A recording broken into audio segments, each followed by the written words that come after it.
Hello everyone, आप सभी का हमारे चैनल पे स्वागत है बच्चों।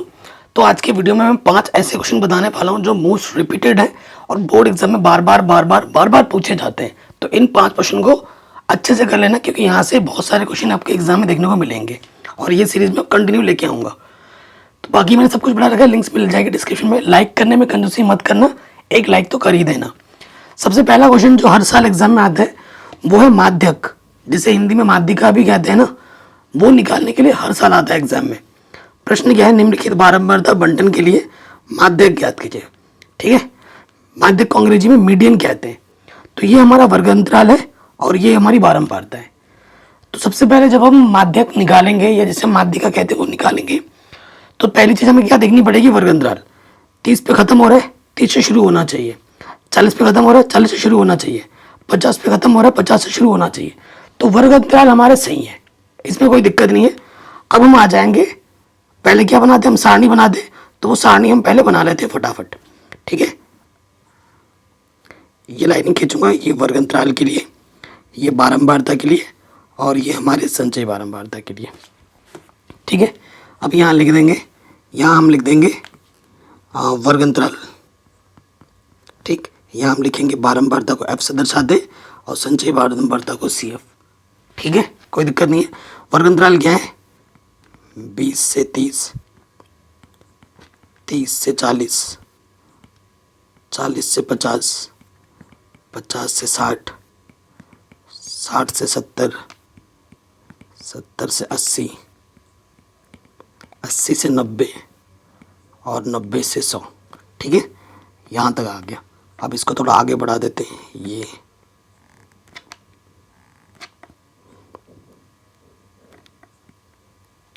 कहीं पे भी डाउट हो, दिक्कत हो, परेशानी हो, आप वीडियो को एक बार दोबारा ज़रूर देखें। फिर यहाँ हम लिखते हैं कुल। ठीक है, बारंबारता जो दे रखी है वो लिखेंगे 4, 12, 14, 16, 20, 16, 10 और लास्ट में क्या है 8। संचय बारंबारता निकालना होता है, माध्यक निकालने की जब बात होगी तब हमें संचय बारंबारता निकालनी होती है। तो पहला वाला वैसे के वैसे आ जाता है 4, 4 में फिर नीचे वाला जोड़ते हैं। 4 में 12 जोड़ोगे 16, 16 में 14 जोड़ोगे कितना आ जाएगा 30, 30 में 16 जोड़ोगे नीचे ये हो जाएगा 46, 46 में 20 जोड़ोगे 66, 66 में 16 जोड़ेंगे 6 6 12, हासिल लगा 1 और ये हो जाएगा 82, 82 में 10 जोड़ोगे 92, 92 में 8 जोड़ोगे 100 आ जाएगा। अब हमें क्या करना होता है, F के कुल योगफल चाहिए होते हैं, इन सबको जोड़ देंगे F को, तो ये हमें मिलेगा 100। ये कितना मिलेगा 100। और इसको पता है क्या कहा जाता है, F के कुल योगफल को N कहा जाता है। क्या कहा जाता है, N। इसको हम बोलते हैं N। ठीक हो गया, कोई दिक्कत नहीं, कोई परेशानी नहीं। अब देखो एक चीज़ आप देखना, इन सबको जोड़ने पे जितना आएगा, कितना आया 100, वही यहाँ पे आना चाहिए। अगर कम या ज़्यादा हो रहा है तो आपने गड़बड़ कर दी है। ठीक है, कोई दिक्कत, कोई परेशानी यहाँ तक नहीं होगी। अब देखो एक चीज़ क्या है, फॉर्मूला, माध्यक निकालने का फॉर्मूला। माध्यक बराबर क्या होता है, माध्यक बराबर होता है L प्लस N/2 माइनस का CF गुणा H बट्टे में F। ठीक है, ये सूत्र होता है। अब हमें क्या देखना होता है, सबसे पहली चीज़ हमें देखनी होती है N, N/2। N कितना है हमारा 100 है, 100/2 कितना आ जाएगा 50। 50 से जस्ट ज़्यादा ढूंढना है आपको CF में। कहाँ ढूंढना है, CF में ढूंढना है। CF यहाँ ढूंढना है, मिलेंगे बहुत सारे ज़्यादा, लेकिन आपको जो पहली बार ज़्यादा दिखेगा वहाँ पे जाना है। ठीक है, जस्ट ज़्यादा आपको जहाँ दिख रहा है, 50 से ज़्यादा यहाँ दिख गया 66। ये देखो यहाँ दिख रहा है, इसी के सीध में यहाँ आ जाओगे और इसी के सीध में यहाँ आ जाओगे। ठीक है, कौन से नंबर पर है, 5वें नंबर पर। तो ये जो है हमारा, इसे हम क्या कहते हैं, माध्यक वर्ग। ठीक है, हमारा जो F होगा, ठीक है, हमारा जो F होगा, ये F के कॉलम में, ये मेरा F है। जहाँ से हमने ढूंढा था जस्ट उसके ऊपर वाला क्या होता है, CF। ठीक है, ये F हो गया। और ये जो है हमारा, ठीक है, मैं यहाँ लिख देता हूँ, चूँकि F हमारा हो जाएगा 20, CF हमारा हो जाएगा 46, H कितना होगा कितने कितने का अंतर, 20 से 30, 30 से 40, 10 का अंतर है, h हो जाएगा 10। और ये हमारा क्या है, माध्यक वर्ग, ठीक है, यहाँ लिख देता हूँ माध्यक वर्ग। पूरा डिटेल में आराम से करा रहा हूँ। 60 से 70 है, तो इसलिए माध्यक वर्ग की निम्न सीमा क्या है, 60 है, और उच्च सीमा हमारी कितनी है, 70। तो हमें निम्न सीमा चाहिए होता है, तो निम्न सीमा हमारे पास 60 है। सारे मान आ गए, ठीक है। अब इन मानों को हमें इस सूत्र में रख देना है, ठीक है। इस सूत्र को मैं क्या करता हूँ, डब्बे में बंद कर लेता हूँ, ठीक। अब हम मान रखेंगे, ठीक है, सारे मान रखने पर। सो देखो यहाँ मान रखेंगे, थोड़ा मिटा लेता हूँ, यहाँ तक उतार लेना आप लोग, ठीक है, यहाँ तक उतार लेना। मान रखूँगा सभी मान रखने पर, तो क्या होगा, देखो एल का मान कितना है, 60, n/2 आया था 50, सी एफ कितना है, 46, एच का मान कितना है, 10, और एफ का मान कितना है, 20, ठीक है। 10 से काटो, 10 दूनी 20, थोड़ा और मिटा लेता हूँ नीचे, ये सब आपने उतार लिया होगा। अब देखो भाई, यहाँ तो 60 है, 50 में 46 काटेंगे 4, बट्टे में 2, 2 से काटोगे 2 दूनी 4, 60 + 2, तो यह आ जाएगा 62। तो माध्यक या माध्यिका कितनी आ गई, 62। माध्यक निकालने के लिए बोर्ड एग्जाम में हर साल क्वेश्चन आता है, वो भी बड़े नंबर में, 5 नंबर में, 6 नंबर में, ठीक है। हर साल एग्जाम में आता है क्वेश्चन। कोई भी डाउट हो, कोई भी दिक्कत हो, आप प्रश्नों को एक बार दोबारा देखें, ठीक है। अगला जो प्रश्न है मोस्ट इंपॉर्टेंट है, और इस बार आएगा ही आएगा। कह रहे हैं द्विघात समीकरण, ये द्विघात समीकरण के मूलों की प्रकृति ज्ञात कीजिए, यदि मूलों का अस्तित्व हो तो उन्हें ज्ञात कीजिए। ये क्वेश्चन भी हर साल एग्जाम में आता है, और इस साल तो आएगा ही आएगा। तो सबसे पहले हमें दिया क्या है,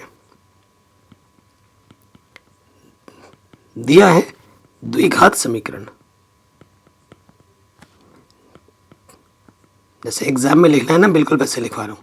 द्विघात समीकरण में क्या दे रखा है, हमें दे रखा है 3x² माइनस के 4√3x प्लस के 4 = 0, ठीक है। ये दे रखा है, चूंकि a x² के गुणज को हम a कहते हैं, b x के गुणज को, चिन्हों का भी ध्यान रखें, 4√3, और c हमारा क्या हो जाएगा, प्लस के 4।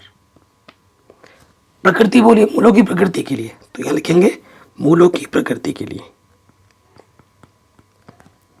मूलों की प्रकृति के लिए।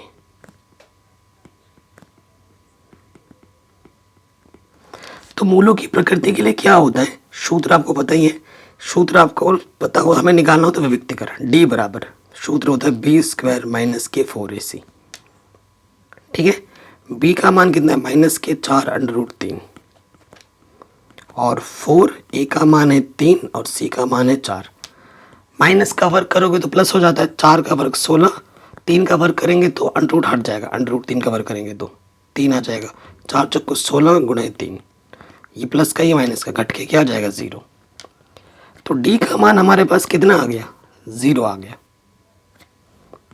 और जब d का मान 0 होता है, चूंकि d का मान 0 है, इसलिए मूल वास्तविक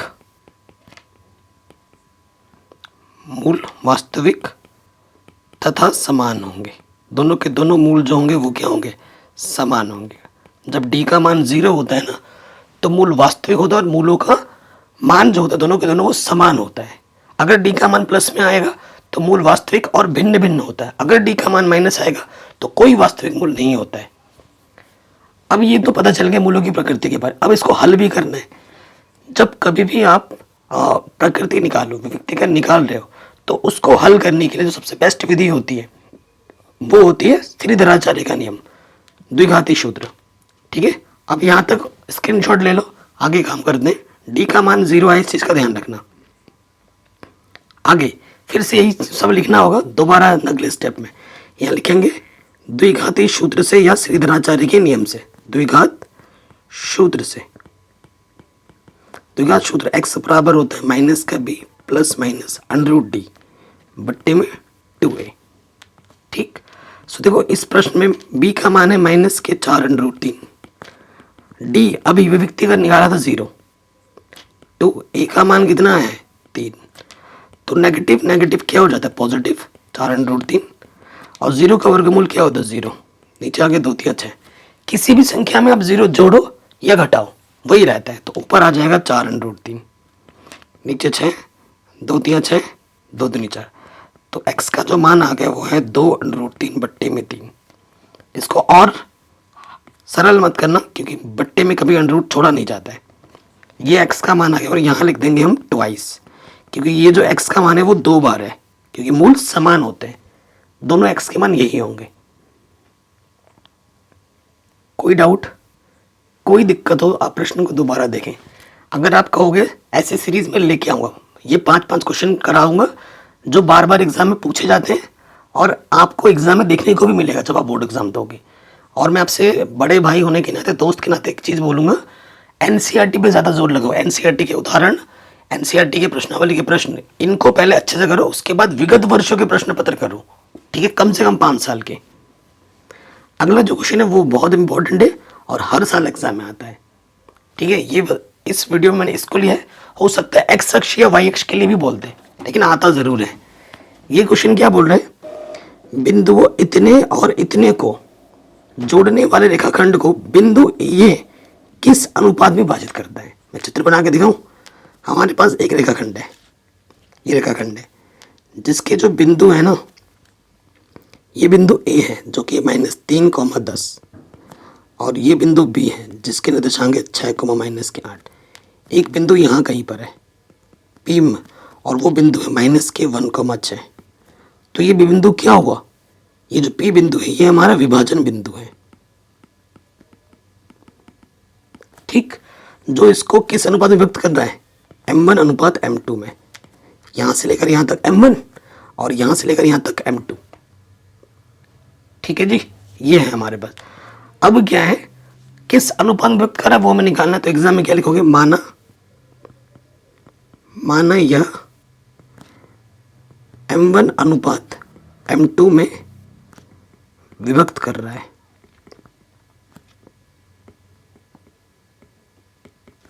जो कि हमें निकालना है, ठीक है। और भाई ये हमारा क्या है, ये हमारा x1 है, ये हमारा y1, ये हमारा x2, ये हमारा y2, ये हमारा x और ये हमारा y। फिर यहाँ लिखेंगे विभाजन सूत्र से,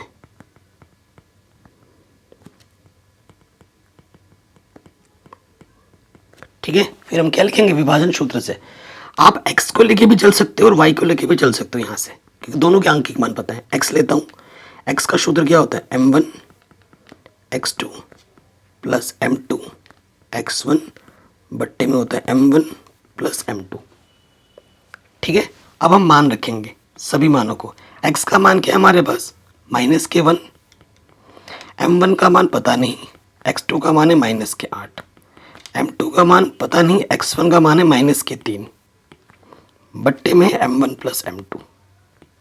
इसके बट्टे में इधर कुछ नहीं है तो 1 ले लिया। अब हमें क्या करना है, तिरछी गुणा, इसकी गुणा इसके साथ और इसकी गुणा इसके साथ करते हैं। माइनस से गुणा करेंगे तो माइनस के m1 माइनस के m2, यहाँ से ऊपर इधर आ गया माइनस के 8m1 माइनस के 3m2। m1 को एक तरफ रखो, m2 को एक तरफ रखो, माइनस के m1, ये वाला इधर आके क्या हो जाएगा, प्लस 8m1 माइनस के 3m2 और ये माइनस वाला इधर आके क्या हो जाएगा, प्लस के m2। 8 में से 1 घटाएंगे तो ये हो जाएगा 7m1 और यहाँ से आ जाएगा, एक सेकंड, कुछ गड़बड़ तो नहीं हो रहा है,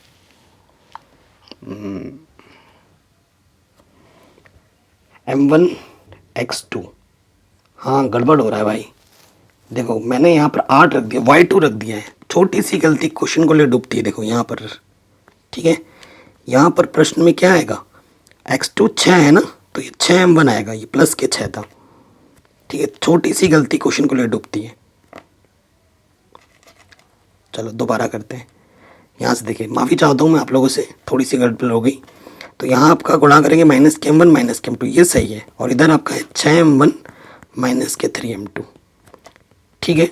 सो m2 को एक तरफ लाओ, m1 को एक तरफ लाओ, माइनस का 3m2 इधर आके प्लस का 3m2 हो जाएगा, और ये माइनस के m1 उधर आके क्या हो जाएगा, प्लस के m1। तो यहाँ से बचा 2m2 और इधर आ गया 7m1, ये 7 गुणे में इधर के बट्टे में आ गया और ये m2 गुणे में इधर के बट्टे में आ गया। और बट्टे का मतलब ही होते हैं अनुपात। तो m1 अनुपात m2 कितना हो जाएगा, 2:7। यही हमें ज्ञात करना था, यही हमें निकालना था आंसर। ठीक है, हर साल ये क्वेश्चन एग्जाम में आता है, हर साल ऐसा क्वेश्चन हर साल एग्जाम में आता है। तो ये प्रश्न भी हमारा आराम से बन गया। मैंने x के लिए किया है ना, आप y को लेके भी कर सकते हो। तो y को लेके भी करोगे ना तो यही आंसर आएगा। ठीक है, कोई एक लेके करना है, दोनों नहीं करने। अगले प्रश्न में आ जाते हैं। प्रायिकता का एक क्वेश्चन आएगा ही आएगा। ठीक है, 2 नंबर में है या 3 नंबर में आएगा। तो ये 2 क्वेश्चन है मैंने लिए हैं, सिंपल कह रहे एक थैले में 3 लाल और 5 काली गेंद है। इस थैले में से एक यादृच्छिक गेंद निकाली जाती है, इसकी प्रायिकता क्या है कि गेंद लाल हो। देखो पहला वाला कर रहे हैं हम। तो हमारे पास एक थैला है, ठीक है, ये हमारा थैला हुआ। हमसे क्या बोला गया है कि एक थैले में 3 लाल गेंद है, 1 2 3 लाल गेंद है और 5 काली गेंद है। ठीक है, तो हम लिखेंगे दिया है, क्या दिया है, लाल गेंद। लाल गेंद 3 दे रखे हैं। फिर है काली गेंद, काली गेंद कितनी दे रखी है, 5। तो कुल गेंद कितनी हो जाएगी, कुल गेंद हो जाएंगी 3 और 5 को जोड़ देंगे तो 8। तो हमें क्या निकालना है प्रश्नानुसार, सिंपल सा क्वेश्चन है और हर साल एग्जाम में आता है। क्या निकालना है, लाल गेंद होने की प्रायिकता, लाल गेंद होने की प्रायिकता।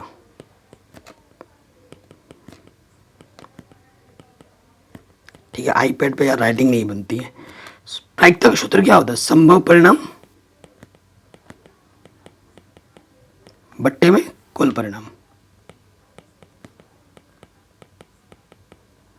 ठीक है, संभव परिणाम लाल के लिए पूछ रहे, लाल संभव परिणाम कितना 3 और कुल परिणाम कितना है 8। तो इतना सरल क्वेश्चन है, 3/8 आराम से हो गया, देखते ही देखते।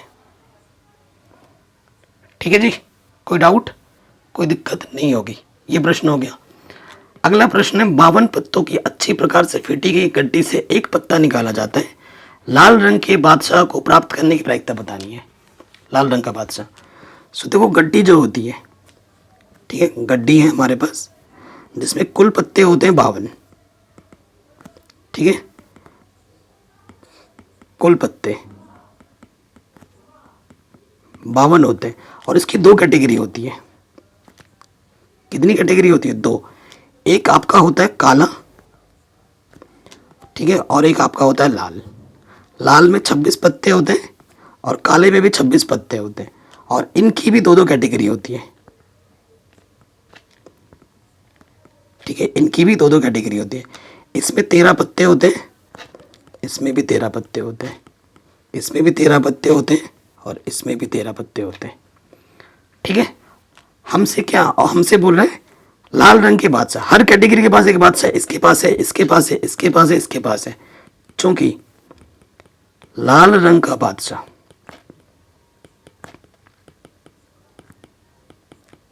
दो कैटेगरी है, ये लाल है ना, एक बादशाह इसके पास, एक बादशाह इसके पास, तो 2 गुणा 1, हर कैटेगरी के पास 1 है। तो लाल बादशाह कितने हैं, 2 हैं। तो संभव परिणाम 2 है और कुल परिणाम 52 है। प्रश्नानुसार जैसे मैंने चित्र बनाया ना वैसे बना सकते हो या फिर बिना चित्र के भी लिख सकते हो। प्रश्नानुसार लाल रंग के बादशाह आने की प्रायिकता, आने की प्रायिकता। तो संभव परिणाम 2 है, कुल परिणाम 52 है।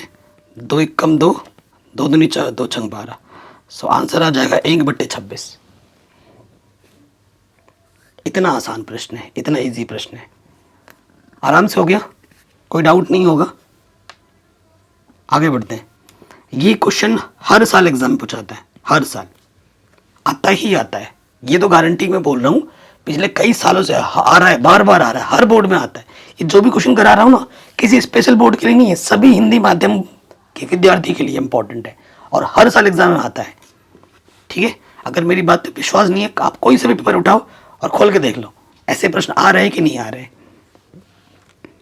कह रहे एक खिलौना त्रिज्या 3.5 सेंटीमीटर वाले एक शंकु के आकार का है और जो उसी त्रिज्या के एक अर्धगोले पर अध्यारोपित है। अच्छा, मैं चित्र बना के दिखा दूं। एक अर्धगोला है,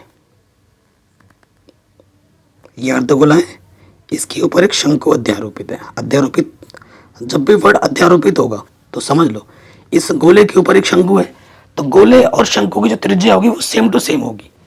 हमें क्या दे रखा है कि खिलौने जिसकी त्रिज्या एक शंकु के आकार का, जो उसी के अर्धगोले के ऊपर अध्यारोपित है, जिसकी त्रिज्या है 3.5 सेंटीमीटर, यहां से लेकर यहां तक 3.5, तो यहां से लेकर यहां तक भी कितना होगा 3.5। और टोटल ऊंचाई जो दे रखी है यहां से लेकर यहां तक, वो दे रखे 15.5 सेंटीमीटर। तो हाइट क्या होगी बताओ, शंकु की ऊंचाई क्या होगी? देखो सबसे पहले लिखेंगे दिया है क्या हमें, शंकु व अर्धगोला दोनों की त्रिज्या सेम टू सेम है। अर्धगोले की त्रिज्या ये हमें दे रखी है, त्रिज्या r, ये दे रखा है 3.5 सेंटीमीटर। ठीक है, इसलिए शंकु की ऊंचाई h बराबर कैसे निकलेगा, जब पूरे ऊंचाई में से इतना काट के फेंक दोगे तो ये ऊंचाई बच जाएगी। मतलब टोटल में से जब इतना घटा दोगे तो ये ऊंचाई मिल जाएगी। टोटल कितना है 15.5 में से आपको घटाना है 3.5, तो बचेगा 12 सेंटीमीटर। ठीक है, कितना आ जाएगा 12 सेंटीमीटर। लेकिन हमें क्या निकालना है, पृष्ठीय क्षेत्रफल निकालना है, जो कि होता है अर्धगोले का क्षेत्रफल प्लस शंकु का क्षेत्रफल। और शंकु के क्षेत्रफल में क्या आता है पाई आर एल। एल क्या होती है, तिर्यक ऊंचाई। तिर्यक ऊंचाई नहीं दिया हुआ है प्रश्न में, वो आपको निकालना पड़ेगा। ठीक है, और ये जो आर है ना 3.5 को मैं लिख सकता हूँ 7/2। ठीक है, 7/2 सेंटीमीटर लिख सकते हैं। 2 से भाग दोगे तो 3.5 आ जाएगा। अब देखो, चूंकि एल बराबर क्या होता है √h² + r², ये होता है। तो h का मान क्या है 12 का वर्ग, और ये 7/2 का वर्ग। 12 का वर्ग 144, 7 का वर्ग 49, 2 का वर्ग 4, इसके बट्टे में कुछ नहीं तो 1। लॉसअप आ गया 4 से गुणा करेंगे 144 को तो 576, और 1 को गुणा करेंगे 49 से, वही आ जाएगा 49। ये आ गया 625/4। 625 का वर्गमूल 25, 4 का वर्गमूल 2, काटोगे तो 12.5 आ जाएगा। तिर्यक ऊंचाई एल का मान क्या आ जाएगा 12.5 सेंटीमीटर। ठीक है, कोई दिक्कत तो नहीं होगी, यहां तक हो गया। अब आ जाओ प्रश्नानुसार। प्रश्नानुसार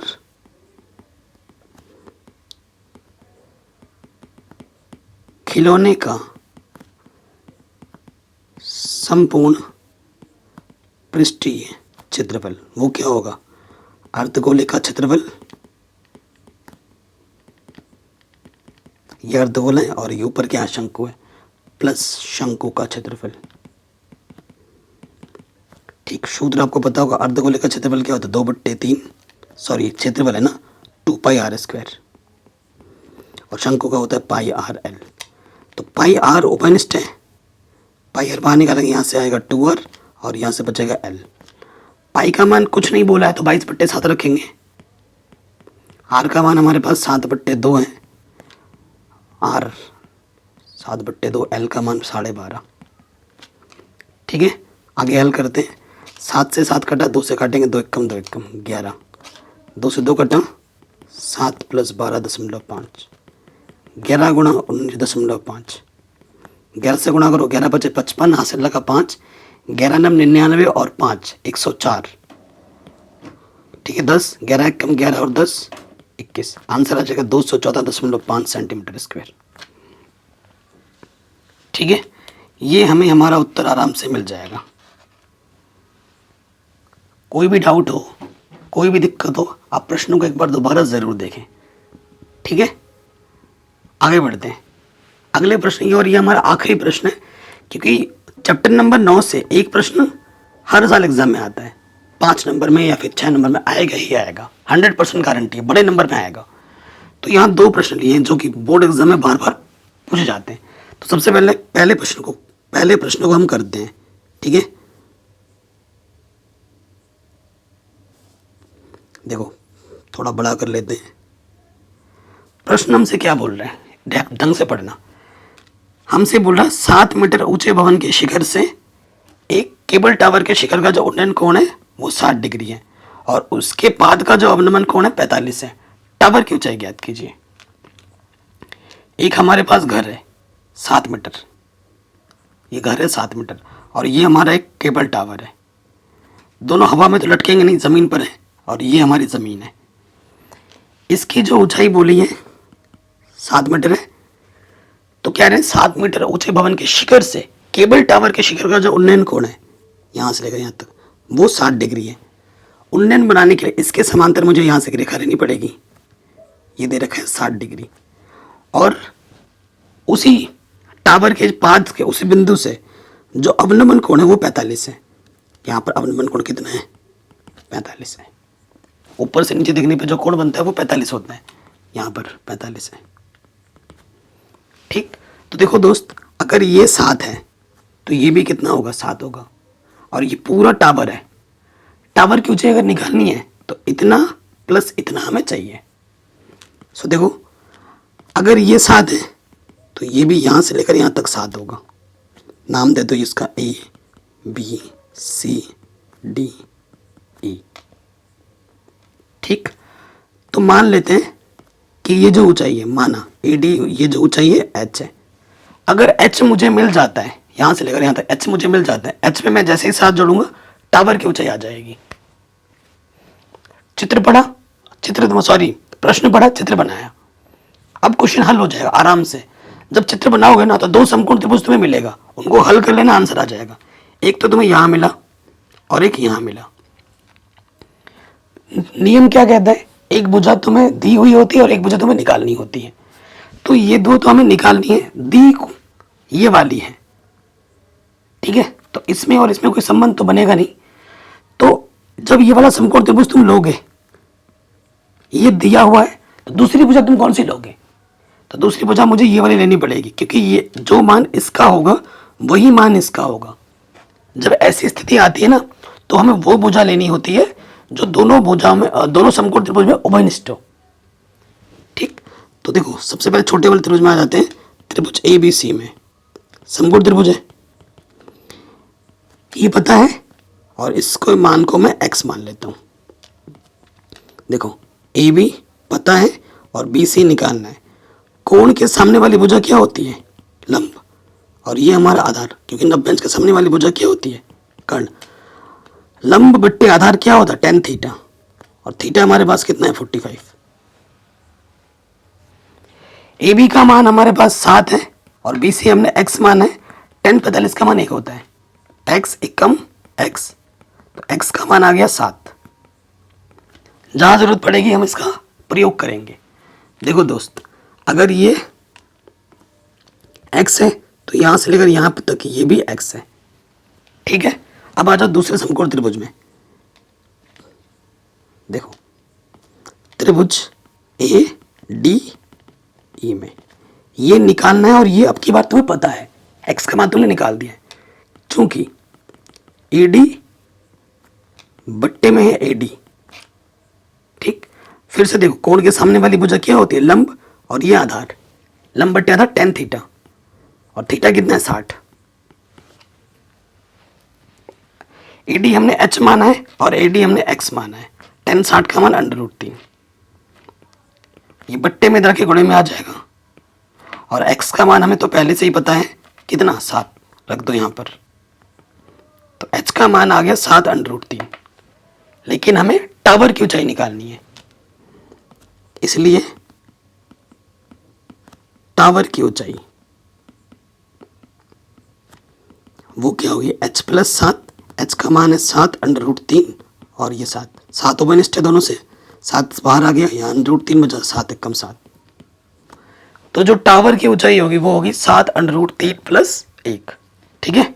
और अगर आपसे पूछता कि भवन और मीनार, ठीक है, इनके बीच का दूरी कितना है, तो आप बोलते हैं 7 मीटर। ये भी पूछ सकता था एग्जाम में। आखिरी क्वेश्चन इस वीडियो का, अभी तक लाइक नहीं किया तो प्लीज़ लाइक कर दो और शेयर ज़रूर करना है। और आपको किस टाइप की वीडियो चाहिए कमेंट करो, अपना नाम लिखो, आपका नाम भी लिया जाएगा अगले वीडियो में और आपका डिमांड भी पूरा किया जाएगा। ठीक है जी। अगले क्वेश्चन में आ जाते हैं। कह रहे एक 80 मीटर चौड़ी सड़क के दोनों ओर आमने सामने समान लंबाई वाले 2 खंबे लगे हुए हैं। ठीक है, पहले जो बोला है पहले वो कर लेते हैं। हमारे पास क्या है, एक सड़क है 80 मीटर चौड़ी, ठीक, समान लंबाई वाले 2 खंबे लगे हैं। एक खंबा यहाँ लगा है और एक खंबा यहाँ लगा है, समान लंबाई का है।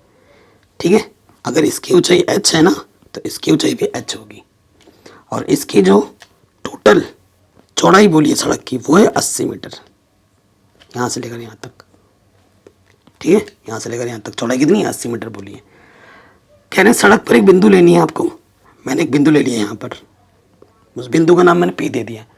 कह रहे उस बिंदु से दोनों खंभों का जो उन्नयन कोण है, इधर उन्नयन कोण मतलब नीचे से ऊपर देखने पर कितना दे रखा है, एक 60 है और एक 30 है। तो खंभे की ऊंचाई और उस बिंदु से उन दोनों खंभों की दूरी निकालनी है। खंभों की ऊंचाई, खंभों से बिंदु की दूरी ज्ञात कीजिए। ठीक है, मैं मान लेता हूं A B C D। हमें BP निकालना है, हमें PC निकालना है और हमें HP निकालना है। ठीक है, तो मैं क्या करता हूं, BP को मैंने H मान लिया, सॉरी X मान लिया। ये क्या हो जाएगा फिर, देखो दोस्त, यहां से लेकर यहां तक 80 है, इसको आपने X माना है तो ये क्या होगा 80 माइनस X है ना। टोटल में से इतनी दूरी घटा देंगे तो क्या आ जाएगा 80 माइनस X। 2 समकोण त्रिभुज आपको दिख रहे होंगे, बस उनको हल कर दो, आंसर आ जाएगा। देखो सबसे पहले आ जाएंगे त्रिभुज ABC में, ये निकालना है और ये भी निकालना है, तो दोनों में संबंध लगा दो, AB बट्टे BC। देखो कोण के सामने वाली भुजा लंब और ये आधार, AB बट्टे BC, लंब बट्टे आधार क्या होता है tan थीटा, और थीटा हमारा है 60। AB को हमने H माना है, BC को हमने X माना है। tan 60 का मान √3, ये बट्टे के इधर गुणे में आ जाएगा तो ये हो जाएगा √3x। H बराबर √3x। अब आ जाओ दूसरे समकोण त्रिभुज में, त्रिभुज PCD में, ये निकालना है और ये एक तौर पे हमें पता है ये भी निकालना है ना। तो CD बट्टे PC, देखो कोण के सामने वाली भुजा लंब और ये है आधार, तो लंब बट्टे आधार क्या होता है tan थीटा, थीटा कितना है 30।